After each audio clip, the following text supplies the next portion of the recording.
In this video, we're talking about identity. We'll get pretty heavy, so please give this your full attention and have pen and paper ready.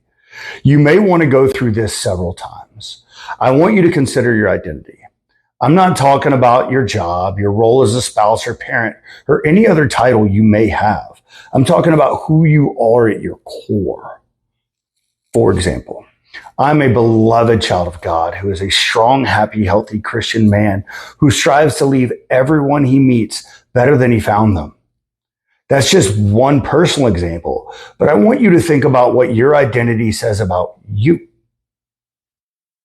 When you're foundationally solid in your identity, you can create non-negotiable, rock-solid boundaries and align your actions with your values. But what about your health and fitness? Many people do not identify as healthy or fit. You might identify as a busy mom, a stressed out professional, or even as someone who's struggled with their weight their whole life.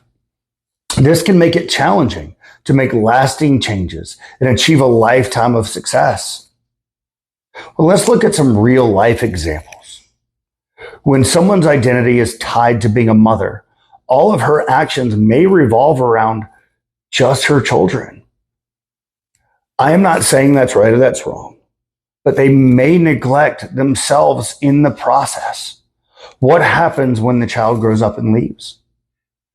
If someone identifies as a soldier, they might well neglect their family for the military. What happens when they leave the military? Here's a practical example. If we have two smokers and they're out for drinks, let's say they both decided to quit smoking yesterday, and someone asks them both if they would like a cigarette. One person says, "No, thank you. I am not a smoker." And the other says, "No, thank you. I'm trying to quit." As the night goes on, which one is more likely to cave to temptation? Probably the one whose identity is tied to still being a smoker, right?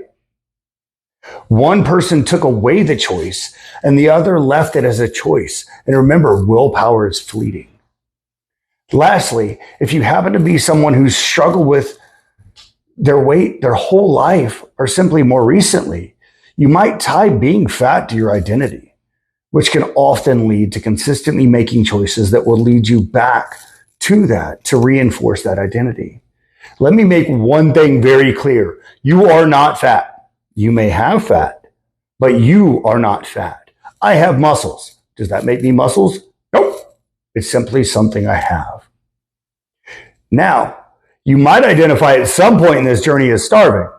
So let's be honest. Most of us have never actually starved in our entire lives. You may feel hungry, but are you starving? Changing this terminology can be a powerful game-changing shift. Let's go a step further and flip the script on a negative term and use it to our advantage. What are we starving? The version of ourselves that no longer want to be? The habits that no longer serve us?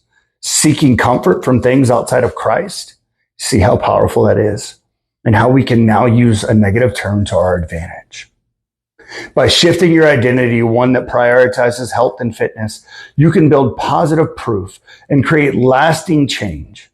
In the next video, I will provide a tool to help you construct the new, happy, healthy version of yourself, rooted in your faith and who you were created to be. Remember, your identity is not set in stone outside of being a beloved child of God. You can change it and become the person you want and were created to be. So please take a moment to think about who you are at your core, and let's start building a foundation for success together. Come on.